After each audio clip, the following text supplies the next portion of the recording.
Hey guys, welcome to Mentorshape's first podcast, Mentoring Collaboration Made Effective. That took me a while to say, but anyway, our first podcast is an interesting one. We're talking about entrepreneurship, theory versus experience. And I have here with me Akash Gopalakrishnan, who's has an interesting academic background. So basically, Akash has studied engineering at BITS Pilani, Dubai for 4 years. He's also now in Canada and he's just graduated from McGill, Montreal, doing a 2-year MBA program. So yeah, he's going to be representing the academic standpoint. Me, on the other hand, zero academic education background. I basically just dove into working and no regrets for my end. So me representing the experience side of things. But I mean, in all honesty, I think I must say that Akash, like we've discussed this many a times where I think you've got a fair amount of experience also because you did work for an engineering consulting firm as well. Mm-hmm. So yeah, so I mean, it's not entirely just academics. I think you've got some experience also under your belt. But yeah, so here it is, and I think hopefully this is going to be an exciting and interesting one, and our first of many to come. Yeah, yeah. The moment you said like interesting background, I was just like, I think my background kind of follows a cliche route. Yours is the one which is the most interesting one. Like I've got 6 years of education, and here you are with like probably none, and we're just on the same boat right now and talking about which one is actually better here, like which is the route to follow. Probably my parents would not agree with that with that debate, but I think it's a really interesting conversation to have. Yeah, absolutely. I think so. I think so too. I think it is. I mean, you said interesting for many people to hear as a form of a story. But I think the more appropriate way to put it is painful. The entrepreneur journey, without some Uh, level of academics, is, to put plainly, very painful. But yeah, I think there is its own pros and cons, and yeah, what you can benefit from both systems. But I feel very much strongly about the experience side of things, and I've been mentoring a few people, and they are from different academic backgrounds, right? hmm Some of them being from a very technical background, which is design or architecture or interior design, and then they move into a completely different space, which is mainly to do with marketing, social media engagement, things like that. So I feel like the academics really don't steer them in the right direction. Sometimes, for most cases, they pick up something and they're doing something else. And I think that's the same for you, right? Because you started off with an engineering degree and then you moved to an MBA. And I'd like to know a little bit more about that decision-making process. yeah. It's actually very interesting that you mentioned it that way because the way I look at it, academics is something which kind of sets that baseline to structure your thinking, to get you introduced to different aspects, and then allow you to have that A, like the network, and B, the know-how, and C, the access to all sorts of knowledge to actually make your decision as to what you want to do. So while I may have followed different paths, or in fact, like I probably am following the paths that so many people are, which is the engineer to the MBA route. And the common question is that, right? Like why you've decided to do engineering. So why do an MBA? My question, on the other hand, is in fact, I've done the engineering. I know I enjoy it. Um, but I've built the sort of skill set in engineering, which is logical thinking, critical thinking, analytical skills, which are so important in business today. So I always wanted to get into the sort of the business minded aspect, which is kind of work on ideas, work on building that culture, work on building that sort of an organization, and work on the management side of things. But the skill set that you build through engineering are so critical in that, because we are moving into a more analytical driven world. I think everything runs on data, and if you don't know how to work with that data, it kind of hampers you, especially in today's world. So it's honestly more of a boon than a bane, having that engineering driven academic background. But I think what's important, and what this is where the beauty is. What's important is that the flexibility comes, which is on a more personality level. What engineering does is it gives you that academic kind of strength, but a personality to be flexible, to understand people, to get that emotional intelligence, which is so important when you're managing business, you're managing people. That engineering might not teach you, but that's something what you do is going to, and something what experience brings in, like you're working with people and getting things done is a skill that you build working and getting that experience. So it's a good combination, and that's why the MBA is so important, and why having that experience is such a big component, because you build your academic strength, and then you build your people skills, and you build your experience, which is so valuable when you come to do something like an MBA and you work in a business arena. No, I completely agree. And also, like your combination, which is starting from an engineering background, then, taking some time to build your experience, which is your networking part of things, and then moving to an MBA. I think that format or that structure is not a traditional format that people generally take. They take a dedicated route. If it's business, then they continue to pursue that route. But the way you've done it, I think, is very different, and also changes your business thinking. Your cognition towards your decision making is very different over here. Because when you're going through an engineering process, you are very structured, you're very organized, you're very, very, very logical with how you think and format things. Me, on the other hand, being an entrepreneur and having, I would say, a decent, mindset when it comes to business, my thinking is not very structured. It is very artistic, I would say. So basically, my ambitions are very big, very broad. That's how I think, right? So I think big picture. But with you, it is, you look at big picture, but then you break it down into smaller things, and you're like, how do I get to that big picture, right?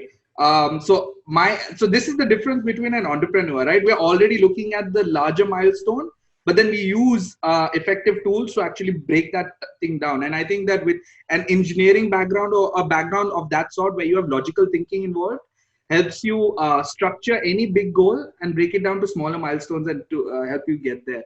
So so I think cognitive aspect is so important, and which is why I think that entrepreneurship is not something that you can actually learn in school or in any institution directly, because yes, you can learn the business aspects of things and the overall understanding of the business models and the kind of formats that businesses run in, and the other technical stuff when it comes to business. But when you're actually talking about entrepreneurship, right, I feel it is completely passion driven. Okay, so you need to believe in an idea, and belief cannot be taught in a classroom, right? You cannot force somebody to start believing in an idea. They'll have to naturally actually understand it, and then genuinely have an interest for it and build passion towards it, and then it becomes something that you will really pursue.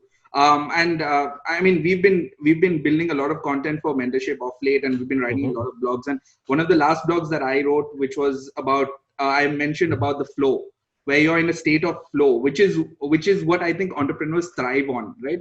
They find a state of flow, which is this place where they like nothing else matters except for achieving their goal, right? And it's hard to achieve something like that from a classroom environment, right? You cannot teach these kind of things, right? And cannot be directly quantified. Yes, I mean, I know what you're going to get at, but I think that you cannot directly quantify these things because they're very emotionally driven, But yeah, I'd like to know what your take is on that. Yeah, I'm like, naturally being on the other side of this table, I'm going to say, and kind of picking on what you said before this, which is like, we like breaking down things. So I'm going to take entrepreneurship and start breaking it down, because I think it's such a big word. And the easiest way to think, and I would have not spoken like this before the MBA, but now I will, because that's the sort of learning that you get, that you take this big thing that is entrepreneurship or your idea or your whatever, and now you have to break it down. So like something like entrepreneurship, which can easily be messaged as a passion-driven project to achieve your goal. Now, okay, great. Your goal is to achieve this X. or why, like you want to build this $1 billion company, or you want to solve a particular problem. But that comes down to like components. So for example, like you mentioned, the business model, the financial plan, you're going to look at stakeholders, you're going to look at competitors, you're going to look at risks, you're going to look at scenarios. Now you can work on all of these aspects without even knowing these things. But unfortunately, the structure that comes along with it, the sort of brain power, the ability to fail, which entrepreneurs typically have, I think comes considerably down when you have put in that academic sphere and you're kind of pre-thinking all of these scenarios.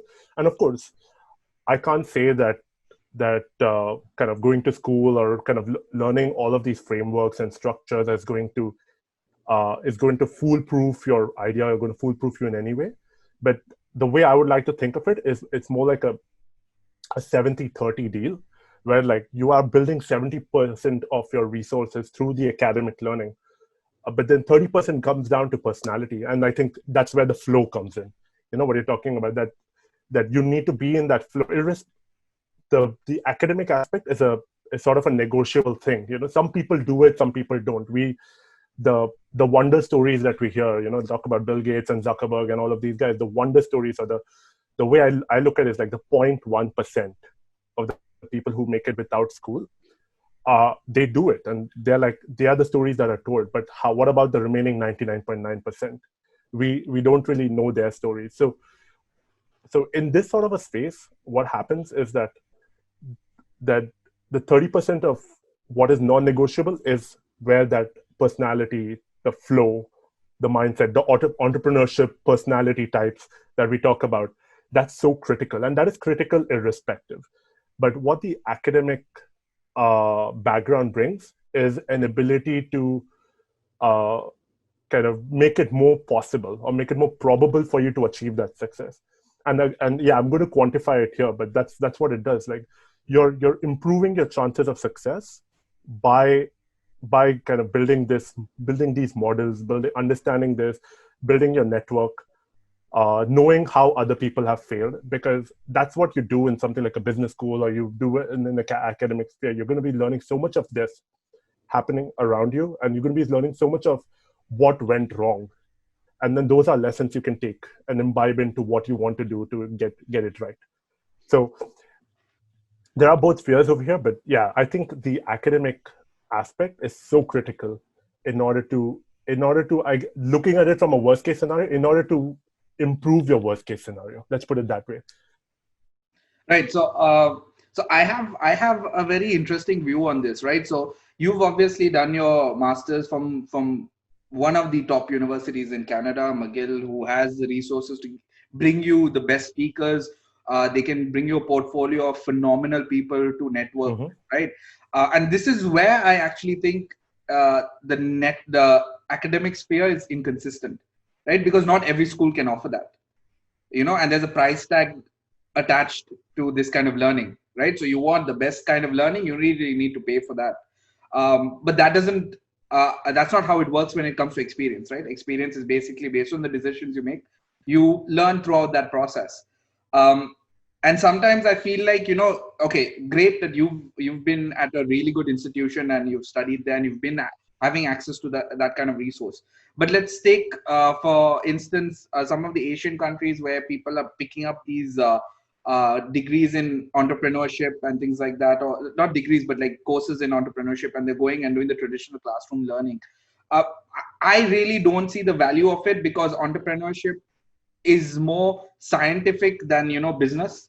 It's more there is a lot more added to it, and then the network part of it, right? And we've had enormous amount of conversations where we've spoken about network and how important that network is to actually build your career, and how to even think about a business, finding the right kind of co-founders, right kind of mentors to advise you to get to the right kind of career path, or even the entrepreneurship journey.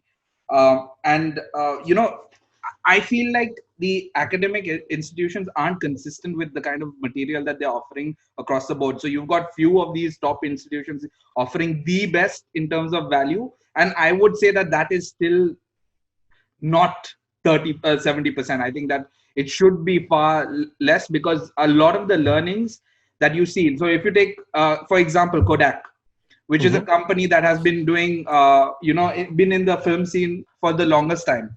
Yeah. They've been in production of film roles and things like that for the longest time. But now, their stock prices were the lowest, ever. And all of a sudden now they've come up with 3D printing goods for the medical industry, and their stock prices went up by 2000%.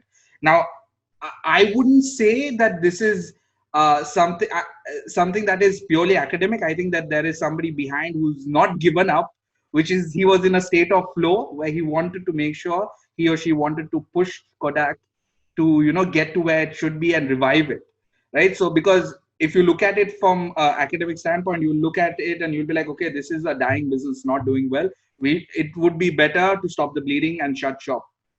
But then, if you look at it from an entrepreneur point of view, their threshold to, actually, deciding to close down completely would be very different from what the actual stats would say. So I think that, academics doesn't give you that kind of energy or that kind of thought process to keep you going, because if you're going to look at it, everything based on the books, I think a lot of these companies wouldn't be where they are. Like, for instance, if you talk about Uber and all these companies, right? In academics, they teach you things that is already there, or business models that are already running. But a company like Uber just challenged the existing status quo, right? They took what was already working and made it 10 times more accessible and better. And it is very different from existing business models, right? They invented a new business model and it's working, and people, so many other businesses are replicating that across the board. Like Airbnb is doing the same thing, which is aggregation of travel. Uber is doing the aggregation of transport, and Zomato is doing the same for food. And like, I think that comes through passion and innovation, and this cannot be constructed in a classroom, I would say. So here's my thought on that. So let's start with Kodak. So something like what Kodak is doing, or what Kodak has done, is actually a textbook rule about where you look at what does a company need to do in order to solve the bleeding or solve the problem. You have the cash cow. If you think that what you're doing is going to continue working, you double down on that, or you diversify, or you enter a new market, or you create a new product. So this is a textbook framework that is used in school, especially during the MBA. So, I mean, I feel like what Kodak has done is essentially, they've obviously thought outside the box, but they've thought outside the box within the framework.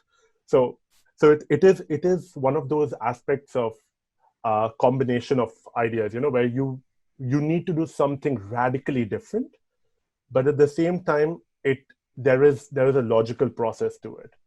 So, and I guess this is where, because Kodak is what it is, it has been a phenomenal organization for like during the 80s and 90s, and then it had its rut.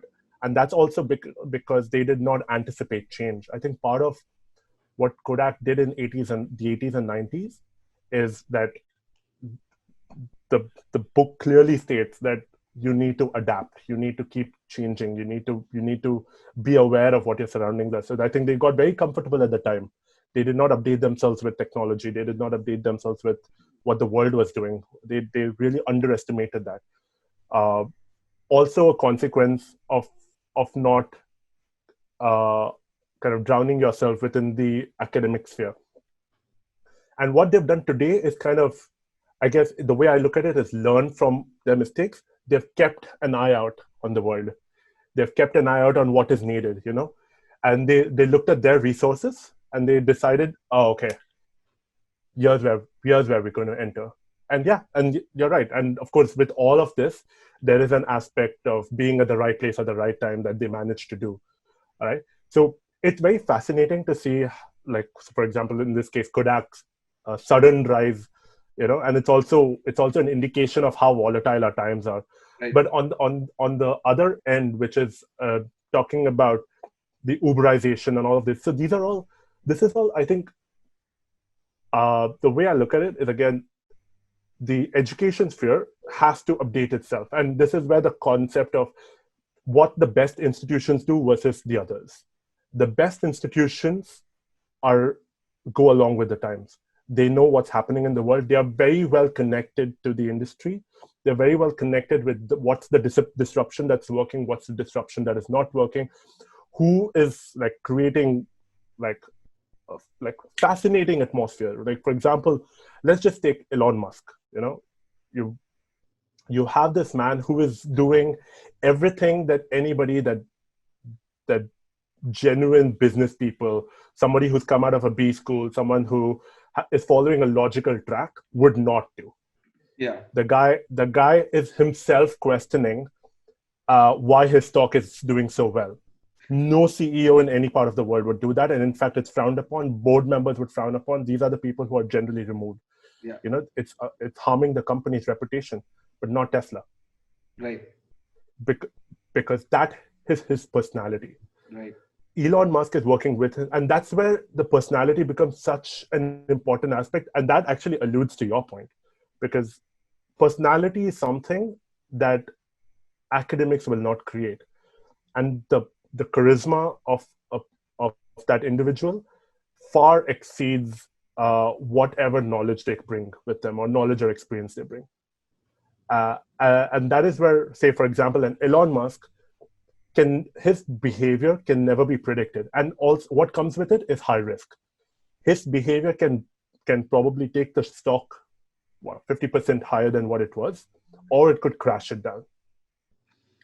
Yeah, and which is why Tesla kind of the shorts that are on Tesla stock is continues to be skyrocketing, because there are always people who think that this is going to come down at some point. This is not following logic. And it's going to come down at some point. But so far, it has just beaten all odds and beaten all expectations. And that's very fascinating to observe. But the way I look at it, what academics does is it manages your risk.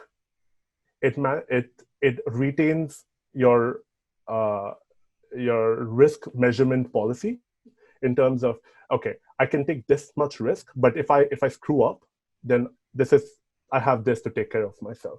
So it hedges that risk every single time, and it helps you continue to hedge your risk in every decision-making process that you see. I agree. I think that academics, I am in no place to say that academics is adding no value. I think it does. And you've been very kind to share a lot of your learnings that you've done through your MBA and your recommendations on the art of negotiation and stuff like that. And I've read those books, and it has genuinely helped me. And I think that kind of learning is extremely helpful, and it does add structure to whatever you're trying to do, at least on the entrepreneur journey mainly. But yeah, so coming to your point about Tesla and people like Elon Musk and things like that, and their business models. So if you see their business models, right, their growth generally is like they have exponential growth, right? They have got like 1,000% increase in like share prices, and like 10,000% increase in like growth, things like that. But if you look at traditional corporate businesses who are following by the book policies, they have very, very, very small amount of growth that happens to their businesses. And I think that is because of their innovative mindset and the entrepreneur drive, where they're always constantly thinking outside the box. And when you're looking at from an education standpoint, where you're learning risk, I think you're very tied down to a lot of these things where you're not thinking beyond a certain point, right? You're always thinking about risk, and then you're confining yourself. And that's why you don't see corporates getting into a state of where they're having 10,000% growth, like companies like Uber, where they're having phenomenal levels of growth, which is abnormal in these times. And you only see this in general startup trends. So the academic system actually confides your thinking into focusing more on keeping the company where it is than taking it from where it is to the next level, because you're always focused on avoiding risk rather than growth, I would say. Yeah, so I think that's where there's an additional factor, and there are multiple factors that play into that. And one of the biggest factors is the difference between a startup and a corporate. As a startup, the number of stakeholders that you will encounter, and the number of people who are going to challenge you and keep testing your decision-making process is very less. In fact, you are encouraged to keep breaking the mold, keep disrupting, do unthinkable things. And that's what investors actually like. They want to see you do incredible things. They want you to see do untouchable. The moment you get into an IPO, which is you're publicly traded, suddenly everything has to be controlled, because now you are no longer talking about a few shareholders. You are now talking about the people. Everyone becomes a shareholder. Everyone. So you are.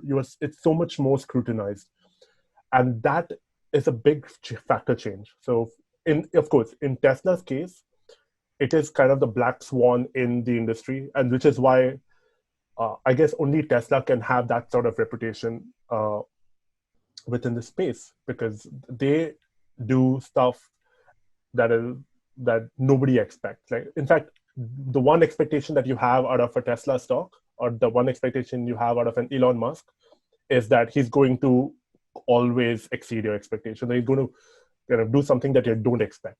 Yeah. Because if he does what you expect, he's actually falling below his expectations. It's a bit of a paradox. Yeah, so his mindset is generally not following the books, right? He's going exactly from everything that he learned probably in school while he was there, at least. Yeah. So in anybody else's case, it would have backfired, and which is why that risk management metric is so critical. In his case, it has worked, and now I don't know much about him personally, but what I can say, in like the cynic in me would be say that he's getting lucky continuously, but he's doing something right. But he's also got the personality to take care of that. You know, it's a big aspect of, can you handle that level of risk? If you do not intrinsically, if you do not have the capacity to handle that level of risk, then would you really be able to manage something that you have no idea about, that you have no idea what you're talking about? Like 6 years back, I think he brought about SpaceX, and everyone thought he was crazy. This is a guy who was talking about manufacturing electric vehicles, talking about sending rockets to space. You know, and what's the relation? Like, we're talking about diversifying your portfolio, diversifying your company, and this is basically taken from one extreme to another. This guy. But because it's Elon Musk, we bought into it. Right. Anybody else, shareholders would have bought out of it. They would have just shorted the stock and they would have gone away from. But because you expect Elon Musk to do something absolutely unpredictable, that you buy into it. And that's where this big personality aspect comes into play. And and that's where I agree with you that academics, education, it's basically defining your box. But it depends on your personality to know that this is your box, and you need to be aware of what this box is so that you can continuously push it. Some people stay within it, some people will push it. And that's where the personality big aspect defines. So that works for Elon Musk, that works for Tesla. But I think what academics does is it defines your box. And it's up to you as an individual now, if you've gone to school, to understand that this is your box, this is where the world fits the box, and this is where it is acceptable. You know, this is where you're safe, and this is your opportunity to push it. Because once you know what the box is, you know how to push it, and you know how much you need to push it in order to keep pushing the boundaries and disrupting. Because if you disrupt without knowing what that box actually is, you might be too ahead of your time, and the resources at your in your capacity will not last long enough for the world to realize it. And this is, I'm getting a bit technical with this, but that's what it is. Like, if you go too far and too ahead of your time, for people to reach that point of time, by that time you might lose out your resources, and somebody else will win the game. They say that the person who disrupts never wins the game. The person who comes second becomes the leader, because they learn from the first person's mistakes. Yeah. So first mover advantage is always not a win. First mover advantage is always a risk. Yeah. is always the biggest risk. But the first person who takes the first mover advantage is the one who's pushing the game, and is probably the one who is kind of taking the risk of being ignorant. And in your definition, the one who's taking the risk of not educating themselves and just putting themselves in the deep end of the pool and seeing whether they can swim or drown. And most often people do drown. Yeah. So and that's where becomes a smarter play, but that definitely not the experience aspect is probably the risky and the more rewarding play. It has more risk to reward ratio, but the academic one is a more risk averse and possibly less rewarding, just because you're never really going out of your comfort zone. You might be pushing it a bit, but you're never really going out of it, barring a few personalities. No, I guess, yeah.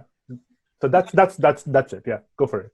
No, so look, so talking about, the kind of risks and being the first mover advantage, we've had a similar experience. So about 8 years ago, we were running a youth organization called the Republic. Yeah. And I felt like at that time, now in retrospect, when I think about it, I'm like, okay, maybe we were ahead of our time when we were running that organization, because this was somewhere in 2010, I think, where we were doing YouTube videos, and now people are seriously monetizing on it. Yeah. And we were doing YouTube videos then where it was just starting to take off at the time, and I think the monetization wasn't yet mainstream. And we were doing the kind of events we were doing was like very offbeat and things you don't traditionally see, at least in this part of the world, which is the Middle East, Dubai. So I think that we were ahead of our time, and it was a model that was easily replicated. So that's why, even though we had the first mover advantage, there were others that were easily able to replicate us, and then probably do it better. And we obviously, because of not implementing the logical aspect of things, we were not able to sustain that model. That social community model that we wanted, the social impact model, business model at least. And unfortunately, that was one of the failed ventures that I wouldn't say failed, but I would say that we couldn't sustain it. I think now that we're talking about that was very successful in so many counts, right? Like, for example, let me unabashedly put it on record that it was one of my stories to get into the MBA program, because that's what it was. It was a way of taking a passion, to take what we wanted and just make something out of it. And we had a lot of fun. We learned while we were doing things, and that's exactly what it was. We were challenging ourselves to go to the deep end of the pool, and we were swimming for the most part, and we had so many wonderful events. And a lot of my business aspect learning, or just stakeholder management, came from doing all of that.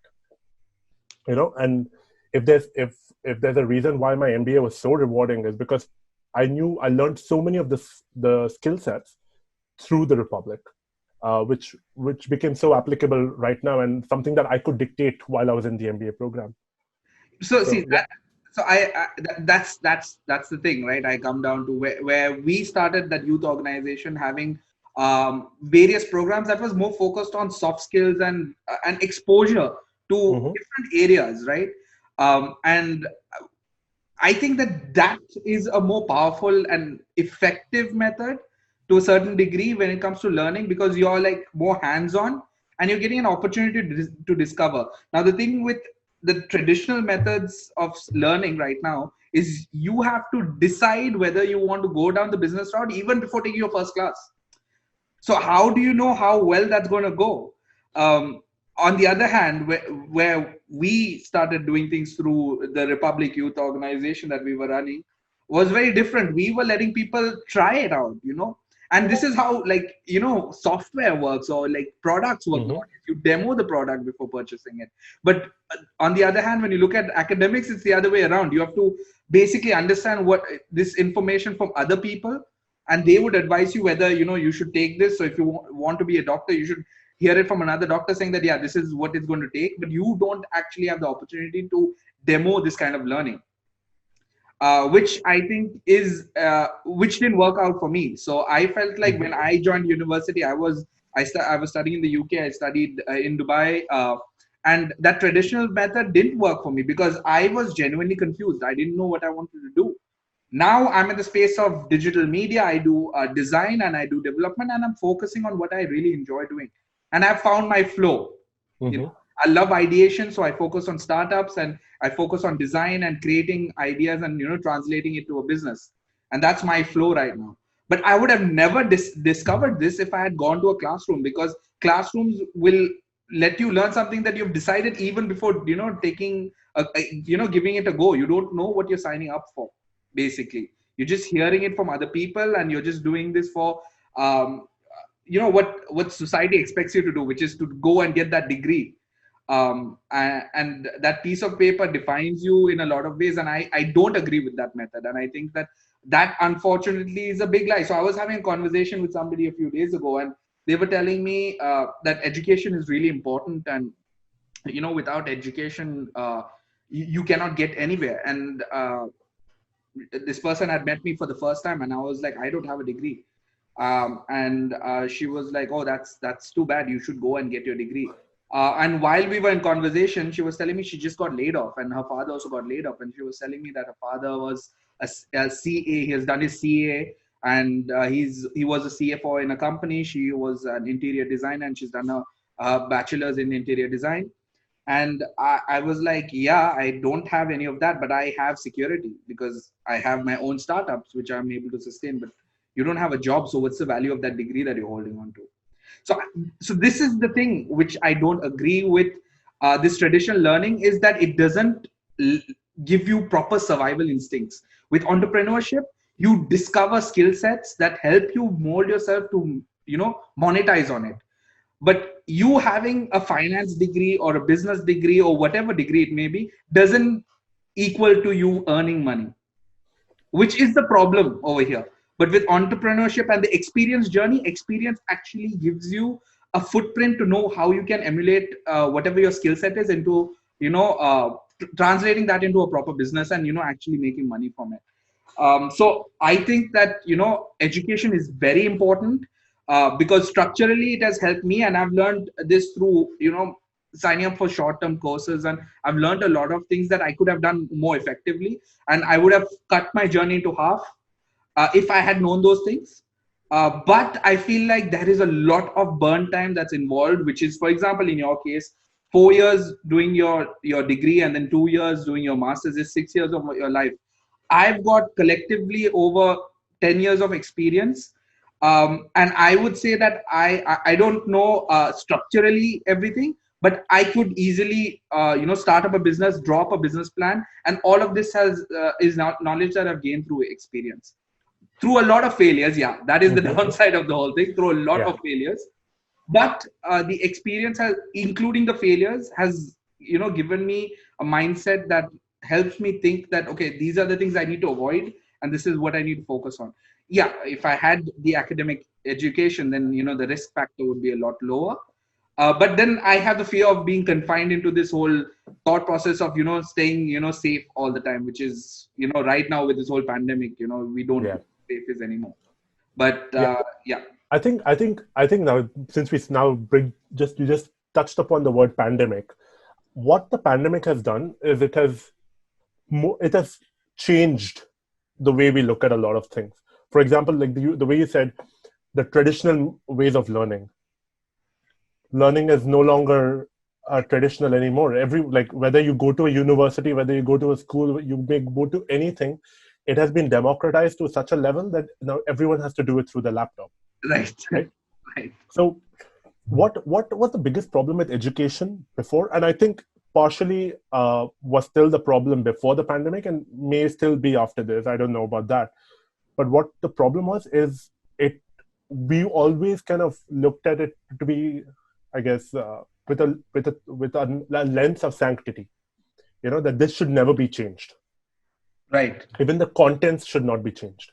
Yeah. The way we've been learning things, that's how we should be learning. The way we are doing stuff, that's how we should be doing. And this will continue. And this will only be, for example, during school, I would do CBSE. And I had my 10th boards, I had my 12th boards. Now it didn't matter whether you learned anything or not, but if you got 90% or 95%, that shows that you've learned, or that shows that you are successful. Now these are obviously like completely garbage rules of operation, because the person who gets 60% is probably as, if not more, knowledgeable than the person who scores 90%. Right. And that has been challenged now. So what today, in my head especially, education, academics, all of this is now, it's holistic. It's not just what you learn through a book or what you learn in a classroom. It is a community engagement. It is having the opportunity to learn from someone who is probably 1 or 2 years senior to you. It's an opportunity to learn from people who are around you, all of whom have come from different backgrounds, have different experiences. If I have to take the biggest takeaway of my MBA, it is that I went to a classroom with 65 different people. And I learned more from each and every one of them than I learned through the professor doing an activity or in the class or in the course itself. I now know how business works in Brazil, or how it works in Italy, or how it works in Canada, or how it works in Pakistan, or how it works anywhere in other parts of the world. Whereas my head until then was just closed to possibly Dubai and a bit of India. Right. So that that global perspective has reformed my thinking. Now, if someone says that this is going to change the world, I would not say yes or no. I would look at how it's going to be changing it. There's a structure to what that process is. There are reasons as to why things happen. So there's that logic which comes into play, and then there are people who would give you a different perspective on it. There are always two sides to a coin. So that's something which coming to school and being engaged with different people would always teach you, not learning from a book. I think how we've been operating so far, and this is the experience that you're narrating, which is how education has been treated by our previous generation, even parts of our generation, has been so kind of structured and rigid. There is no flexibility to it. I think what I face right now, and which is again the conversation about the top institutions versus the rest of them. The top institutions allow the educational structure to be flexible.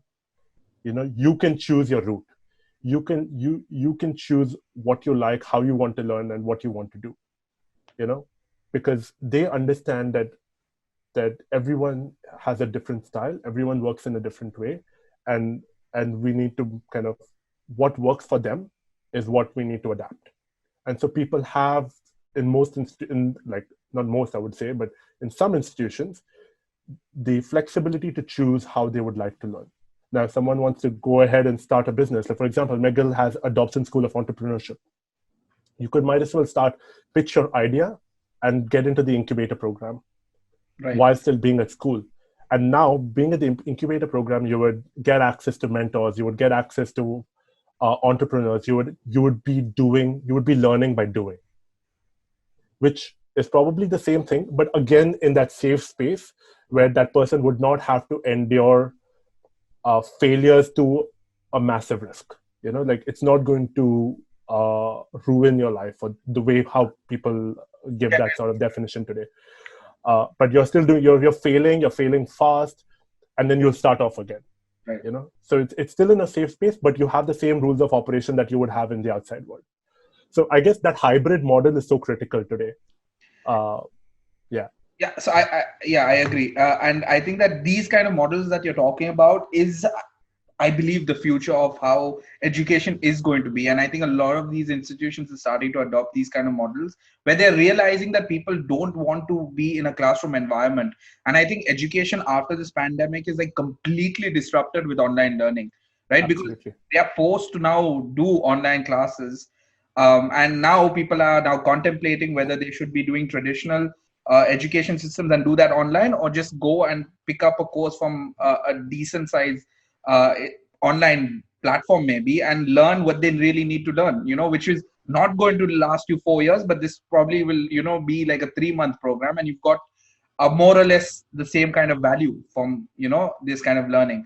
And I think right now the difference is what you're talking about is the network, right? So these institutions, and you learn a lot from the network, and you're exposed to a lot of people, and that's where your real learning comes from, which is your classmates or the peers that you have and things like that. So in the space of entrepreneurship, our learning is also more or less the same. So you learn from your engagement with clients and things like that. Now, one of the things that I wasn't doing personally is that I didn't have a pool of mentors who were advising me, and we were, at least me, for most of my business was trying to learn on the go, which is a very, very risky model, right? So I think there is some level of knowledge that you should actually know before you dive into something. And that's why you need to analyze and be very prepared before you opt into any project. So, yeah, you can't just, have discover flow and just dive into it. You need to really study what you're actually getting into. And that was something that I wasn't doing.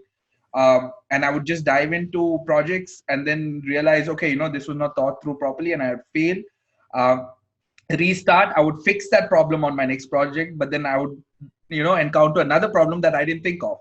So what now? The difference is that through the use of mentors, I have an advisory pool that's actually constantly telling me, hey, listen, this is what I find is a problem on this model, but they're not spoon feeding me answers. They're like, go read up on this. So I'm doing selective learning where I'm learning things that I really need to know, which is relevant to me. So I feel like, mentally, my mind is not exhausted with things that I really don't need to carry, which is basically everything that I've learned in primary school, other than the basic math. I've never used anything else.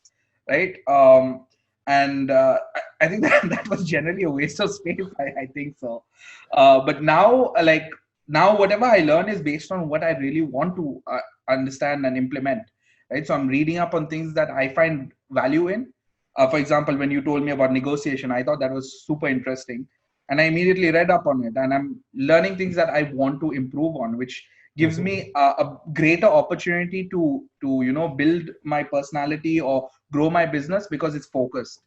But rather than me going through an entire program, which is masters and things like that. But look, I've not been through that journey, so I cannot say that it is not good. It has its benefits, but I'm talking about my experience. I think that I'm at a state where I could be having a very robust conversation with somebody who's having a master's degree, like for example and we could strike up a really good conversation where we can keep that whole conversation going without any problem. And that's because my experience is giving me the data that I need for this conversation, right? I think it's very interesting that you bring that, but a key aspect to this would Hasnan, is like the personality aspect. I think one of the biggest pros of your personality is that you don't fear asking for help. I think it's so critical to just reach out to someone if you don't know about something, or if you are confused about something, and then just ask for help. And then just say, like, this is, I'm a bit confused about it. I think you would have a better idea of, can I talk to you about it? Maybe you'll help me think better. But when you ask for that a bit of support, a bit of guidance, just to kind of voice your thoughts and get some feedback on it, that works wonders. And that's something I learned through the MBA, because I come from an engineering background, but I have to do stuff in accounting, I have to do stuff in finance. These are concepts I did not have a clue of before coming to the program. But you are surrounded by people, someone who's done a CFA. So I'll sit with that guy and talk to him about, how does this financial model work? Why does this work? Why does that not work? And guess what? I think it's so interesting to see this, that the both of us learn. He might have a CFA and he probably has worked on I wouldn't say a million, but maybe 100,000 financial models. Right. But he was still encountering a problem, and I asked him a question, and we'll work through the process. And because I would ask such a basic question, that basic question ended up becoming the answer to what his problem was. So while I was asking for help, I was able to unknowingly resolve his problem. And I guess that's the critical aspect about asking for help. So when we talk about academics, I think what academics becomes a double-edged sword, or education becomes a double-edged sword, where there's a possibility of losing your humility, or kind of looking at it as an egoistic trip to say that, oh, now you know everything. Right. I You agree. know, if you can have that academic edge, the knowledge, the know-how, while yet knowing that you don't really know everything, I think that's a killer combination. Yes. At the same time, uh, even someone who is right now, education is a question of seeking what you want to know, what you need to know rather. Actually, it's a combination of both. It's that ikigai, right? What you want to know, what you need to know, what pays the bills, and all of that. But if you can, if in your at your level, if you're going to go like, I don't know what I want to know, what's the help I need, that's also a big red flag. So it's so important to ask for help, but irrespective of what your background is, be it academic, professional, anything, that ability to go to someone knowing that you need help and knowing that you're confused about something, and the only way to actually answer that question is by talking to someone else.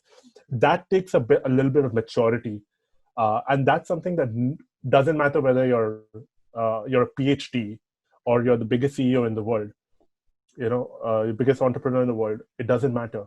No, that is a sign of how, I guess, evolved you are in your thinking process. Just knowing that you need help.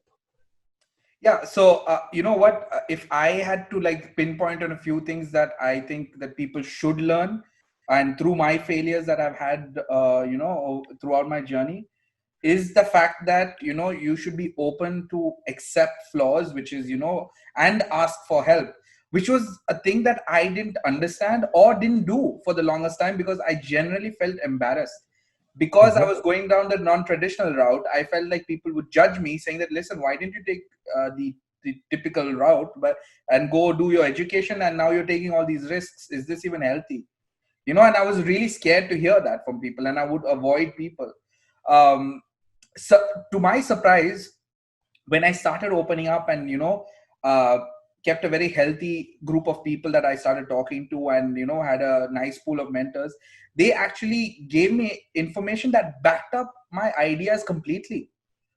And I was blown away by that, and I think that made me a lot more humble than I was. Like when I was trying to run my business, and when we had reached a certain point of success, I think that these kind of things sometimes get to you, and I felt a little egoistic about the fact that, okay, you know what, I've reached success, now everything else is going to go right.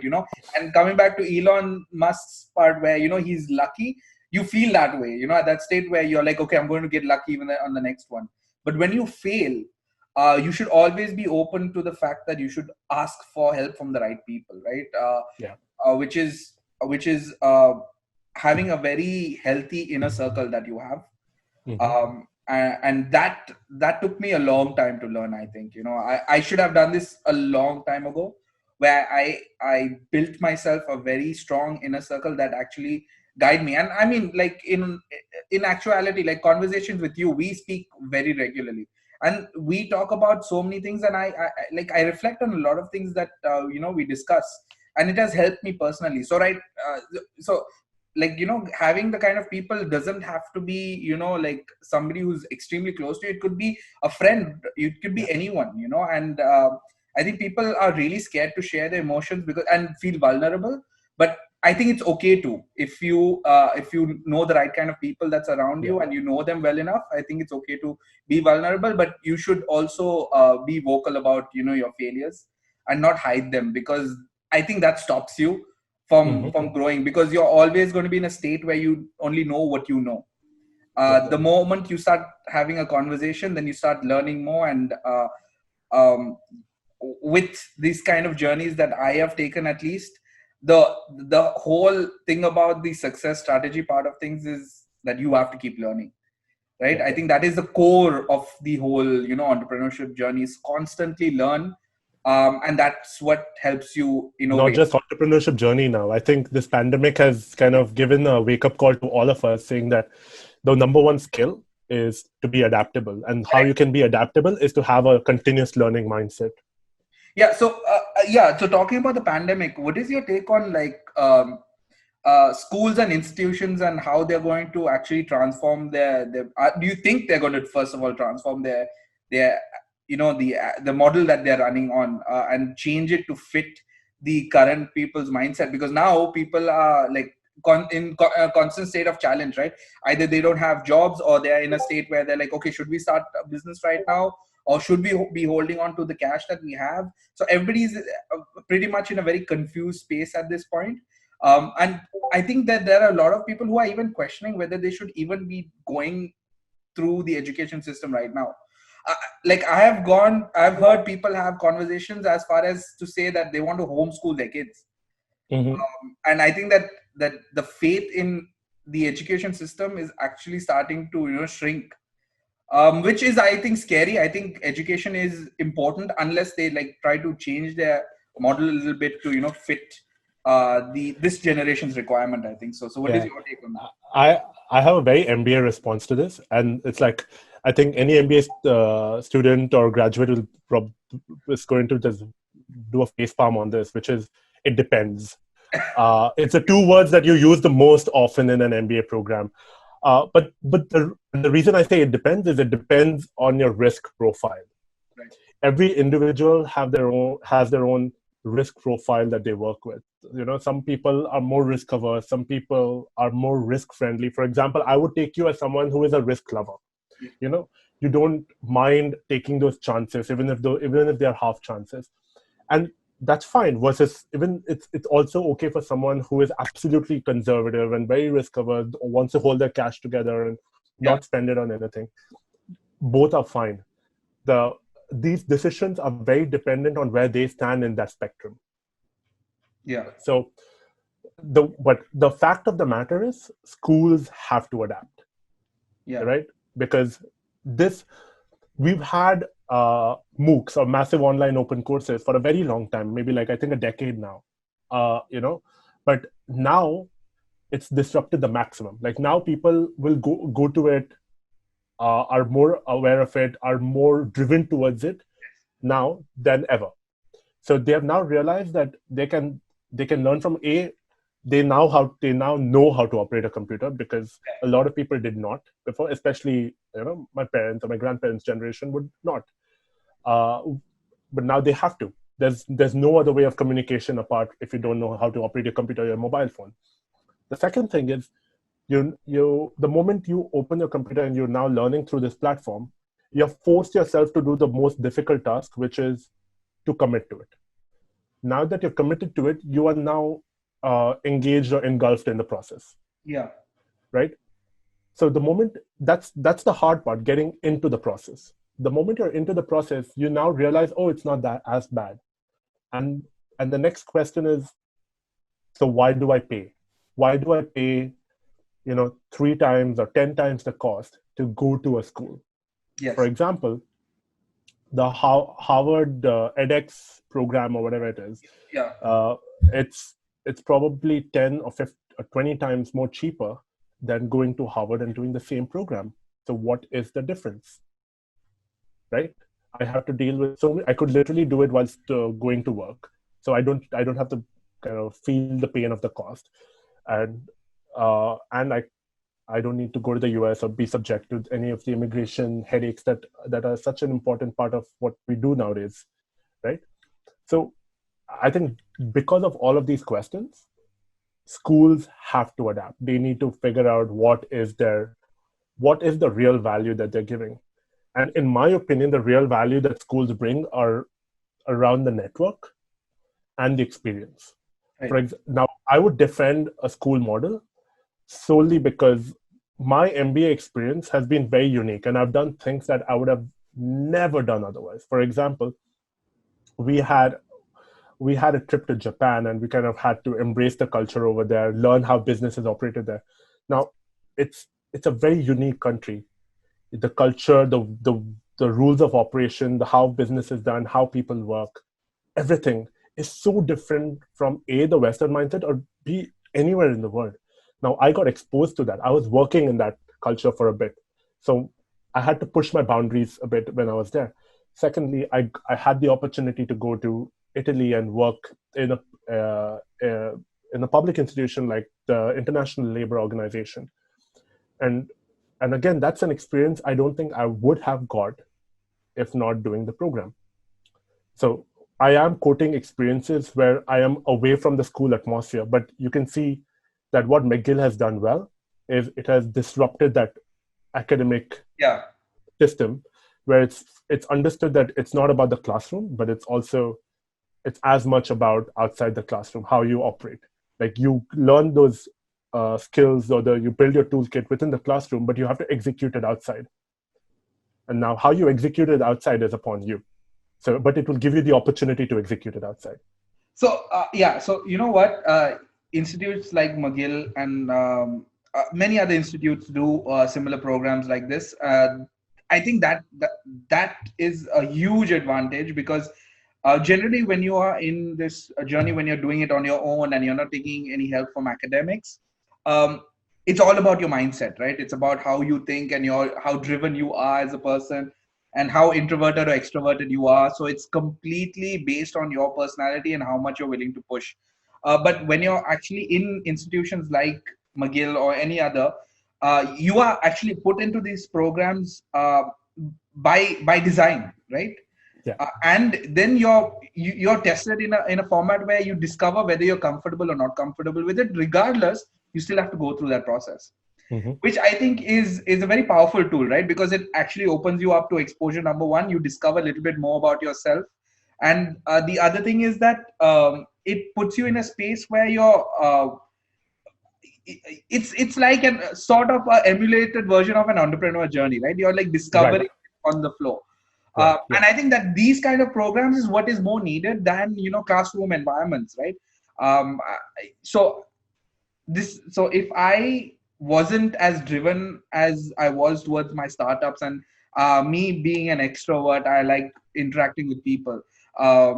I did okay, I would say. I'm not the most successful person, but I did okay for myself, and I've grown quite significantly from where my origins are.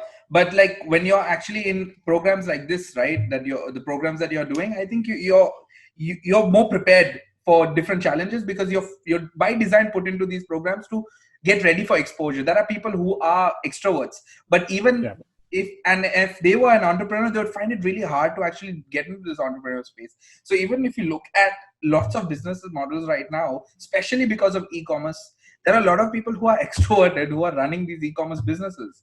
And they're doing okay for themselves because they're just sitting behind the screen. They've got a website and they've got a very good marketing plan, but they don't expose themselves. And it's good, but the thing is their learning is limited, right? And then opportunity for scalability, I don't know how much that would be, right? Because I think personality plays a big role when it comes to things like this. And when you're in institutions like McGill, it gives you the opportunity, regardless of introvert or extrovert, you are actually you can adjust to situations like that, because you're put into these programs.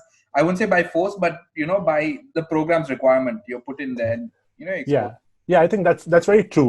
For example, I always like to look at this from a perspective of before the MBA and after the MBA. And you talk to anybody in my class, and there is a significant difference, in a character, your self-awareness, self-reflection, the way people now analyzing. For example, my degree of analysis is probably so much more refined now than it was before the MBA. I am very well aware of who I am, much better now than I was before. So and I was able to do this within a safe space. I was able to kind of trial and error through the way, work it out, and now I'm much more aware of what I am and who I am. Now the cost of that trial and error is the fees I pay, but that's the cost benefit analysis that I drew for myself.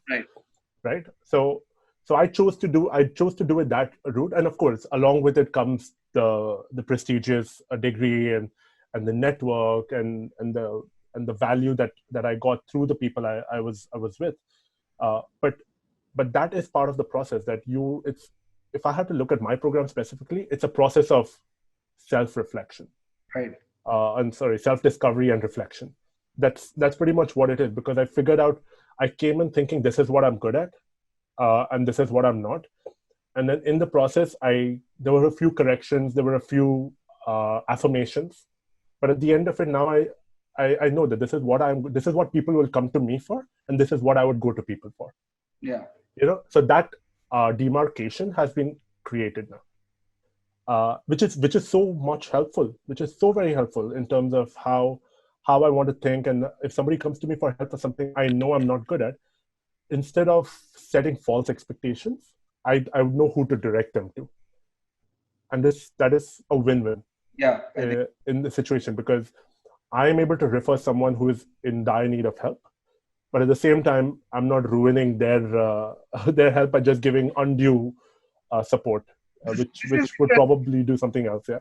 This is super interesting, right? So, my strategy initially, before I learned, before I knew better, was me trying to be able to take up any challenge head on, right? And this would mean that if somebody came and asked me for any help, I would try to address it myself, which is probably the first thing to do, right? And I've learned now that is something that I shouldn't be doing, where you try to be a jack of all trades.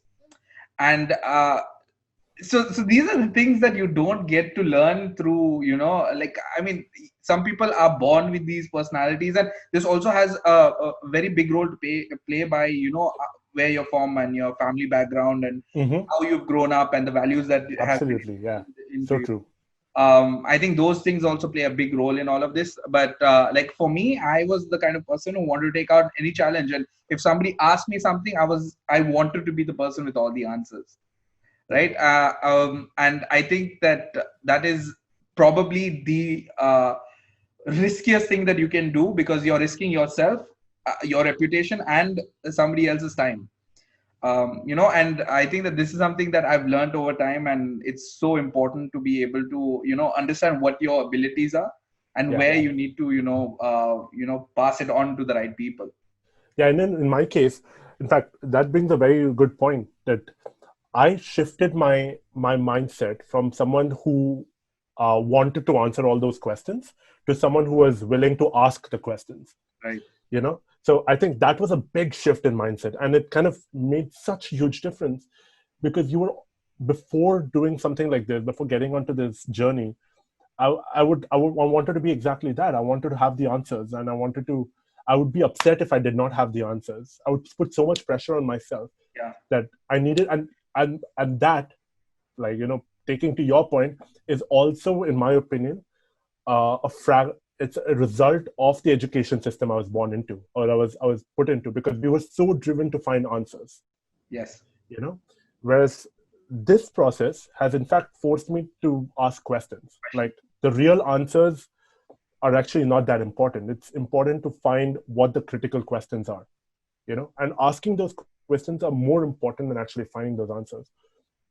And that has made a world of a difference. Now, at any point of time, if someone says, I need to find this, I start thinking about, okay, what's the context that we're talking about? It's so important to define the context, which is something I would have never asked before. Right.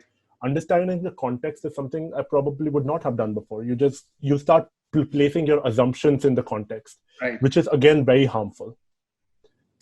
So it's so interesting that the sort of mindset, the importance of changing the mindset to someone, like the way you're saying, I want to help that person out, but instead getting into a position of where I want to help that person find the answers to the questions. So you're on the journey with them rather than you are answering the questions for them.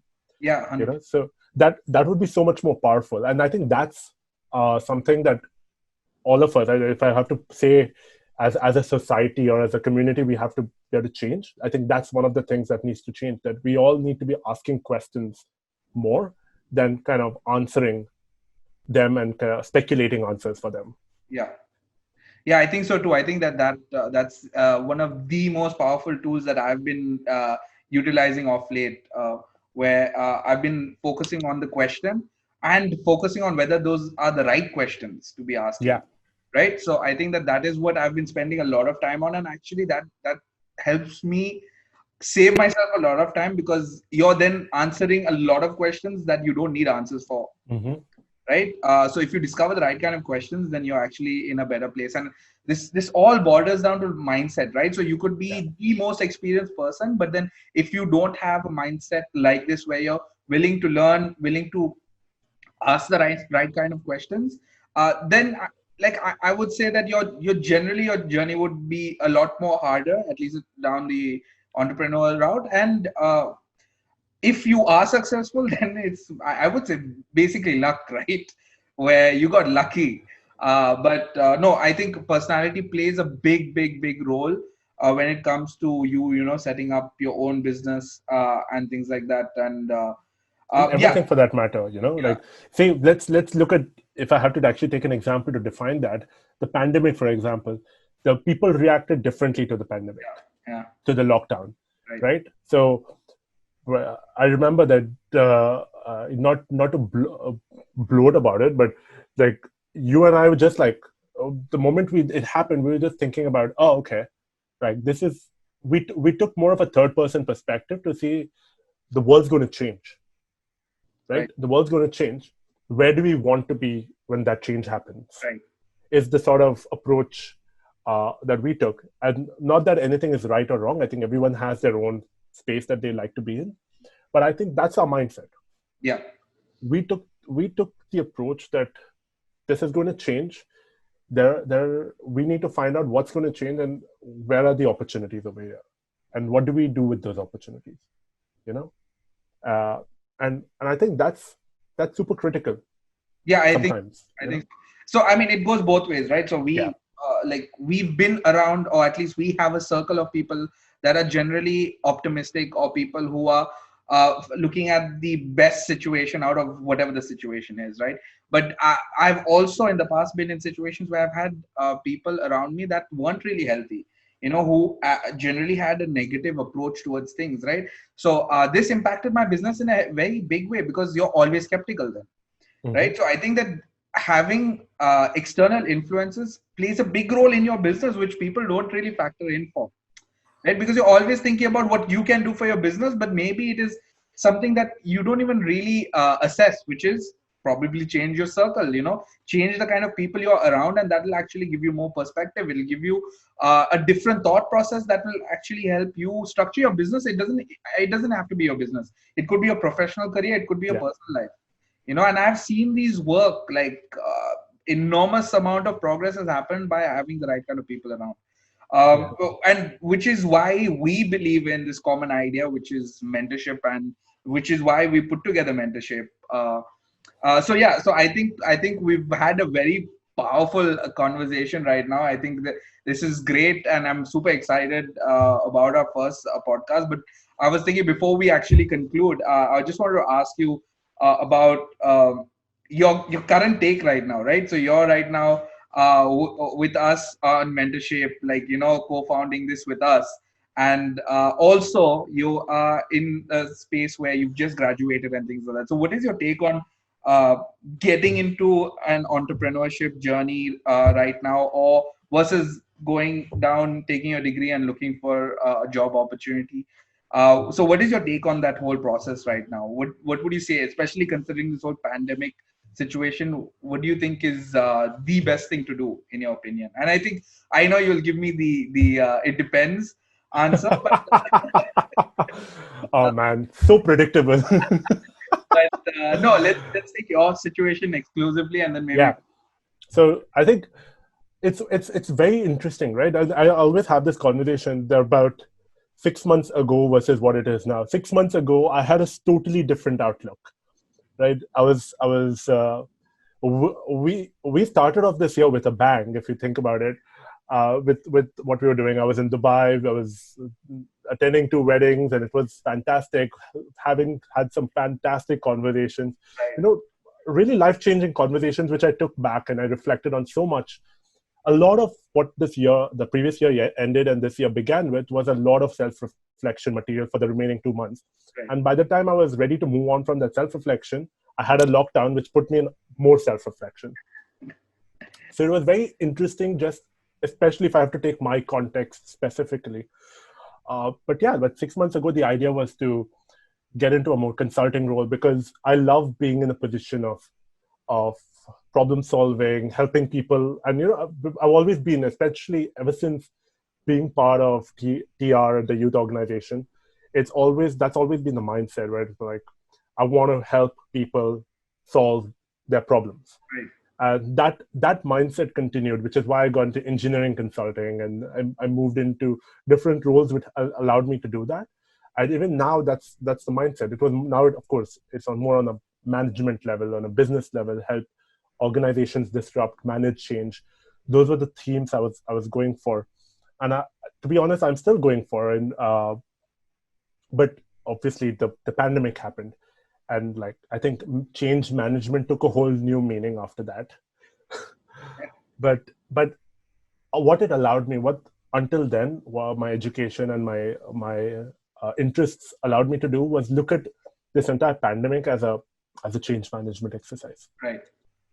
And it's very fascinating when you look at it from that lens, because there's like overnight a switch has been turned on and off, and the bulb is different now. Yeah. So you have to operate with a new lens. You're operating with a new filament. The brightness is totally different, and you have to change your the way you look at things now, right? It's so you have to adapt, and that adaptive process is something that we've all been through in this past 4-5 months. And for me personally, that adaptive process came with mentorship.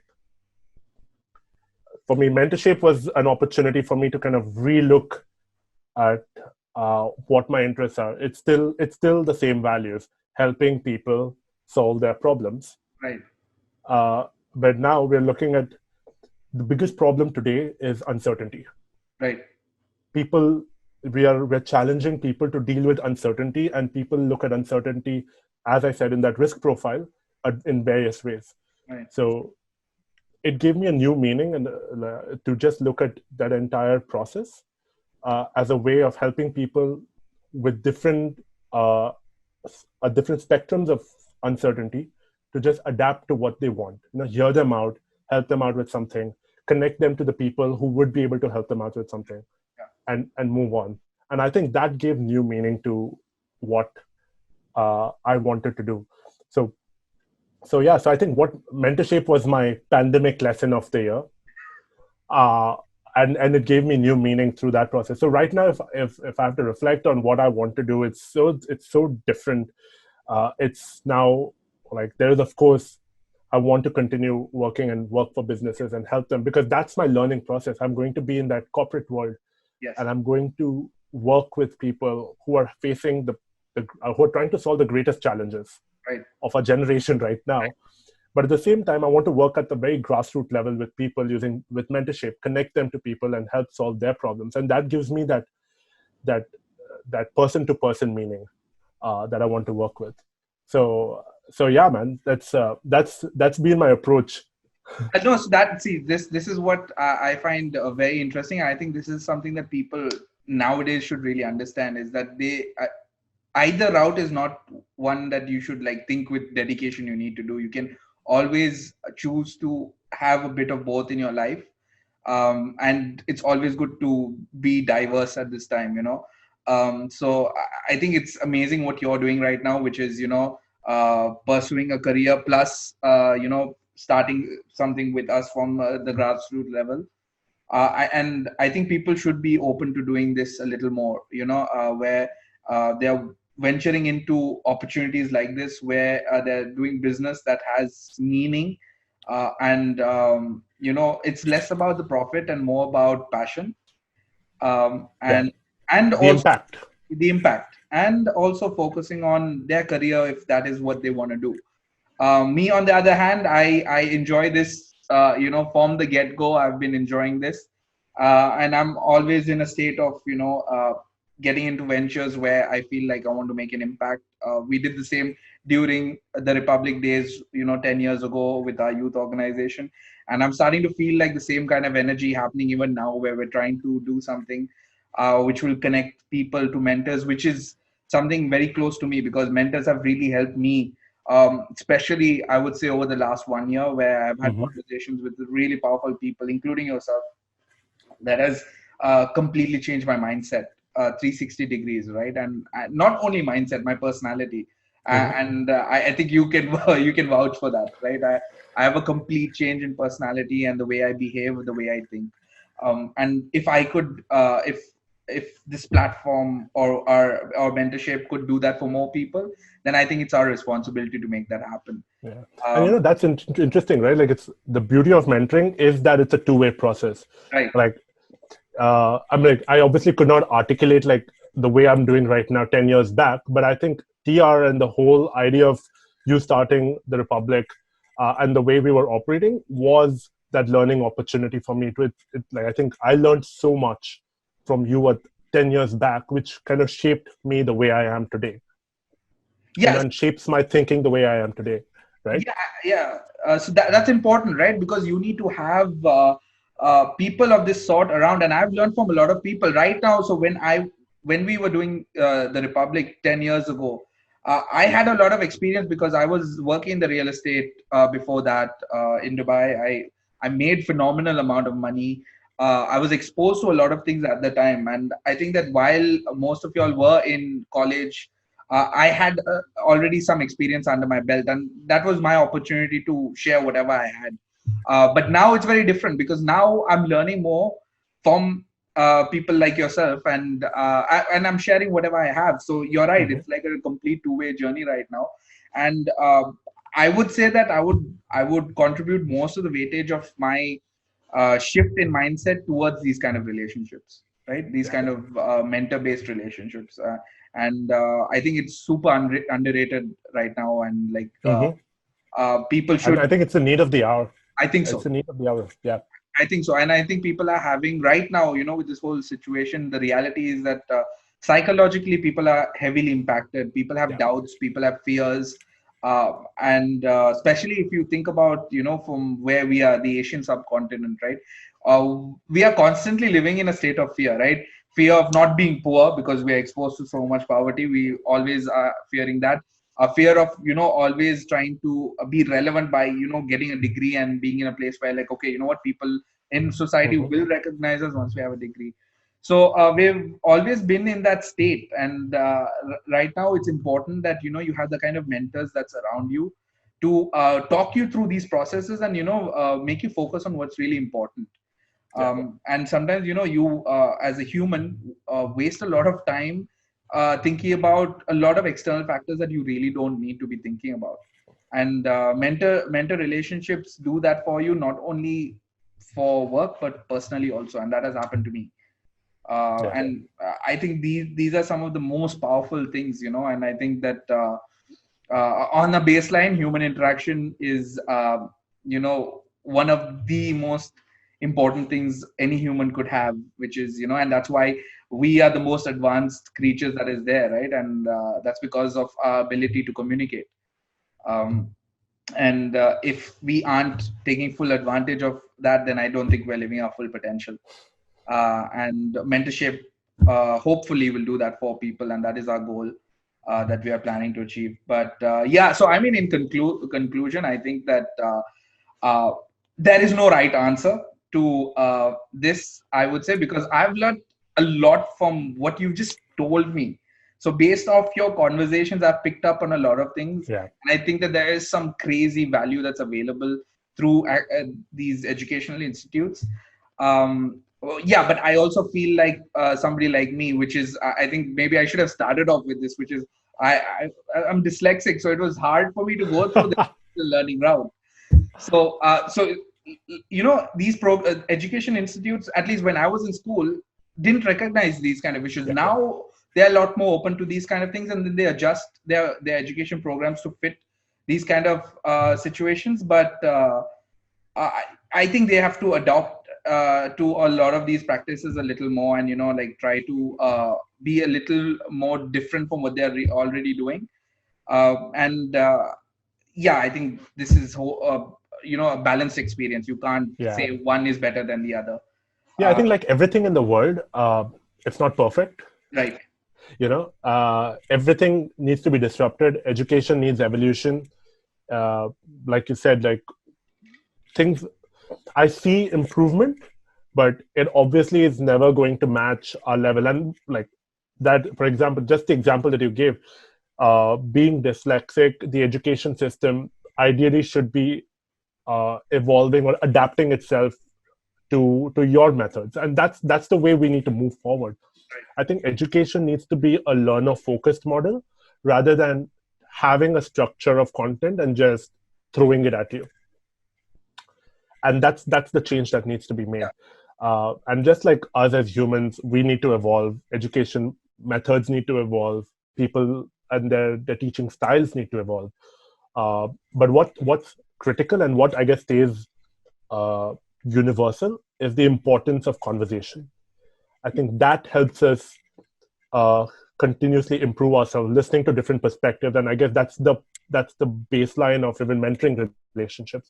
Just having someone to talk to and share your thoughts and earn some feedback is such a powerful relationship. And that needs to continue moving forward. And even though education might be on a computer screen, I think the one thing that should not change is the importance of communication and conversation. And yeah, I guess, as you said, there is no right answer to this. And there's so much importance of personality and mindset which is attached to this, that it's such an individual process. Yeah. But I guess communication is key.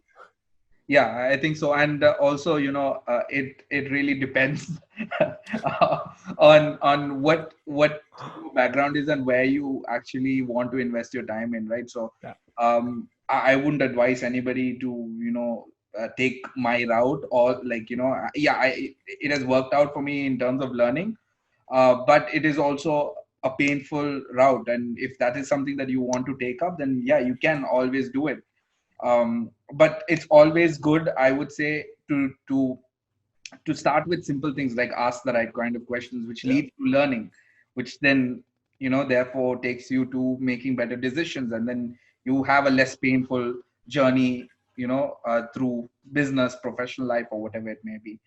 So I think overall, I would say that is where we stand with it, which I think is a combination learning process with these kind of journeys. Anyway, I think this has been great, Akash. We anyway constantly have these conversations. I think we should record most of our conversations. I think so. And we've spoken about this so many times where we had such powerful conversations, and we're like, man, why didn't we hit the record? And I think from this point on, we'll be doing more of that.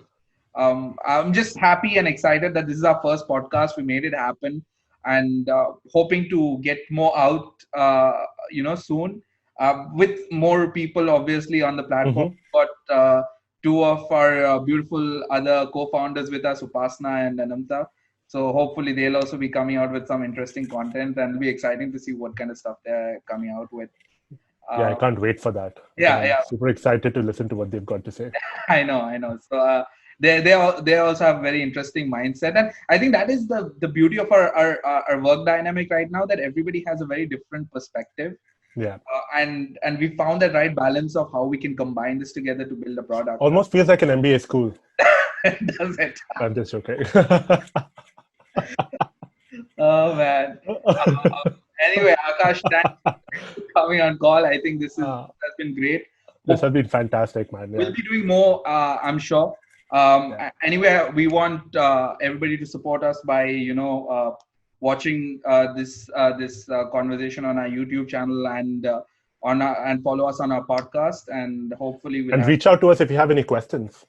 Absolutely, we are always there. That's what we are here for, to ask more questions. That's right. So we're always here and always available. And yeah, that's us. Anything you want to add to conclude, Akash? Oh man, I think as I said, I think the most important thing is to keep the conversation rolling. Anybody who watches this, I think it's so important to just ask questions. So I'm always available. I think we have our information as part of the website and all the pages. So I think just reach out to us and share your thoughts on this video. And what do you think about entrepreneurship? What are your thoughts on that? Yeah, I think that's something that we would be very keen to know what your thoughts are on this. And please feel free to chime in and share your views on what we have to say about these things. And for us, we always take these things as opportunities to learn. So in conclusion, I would say keep learning and take it easy, guys.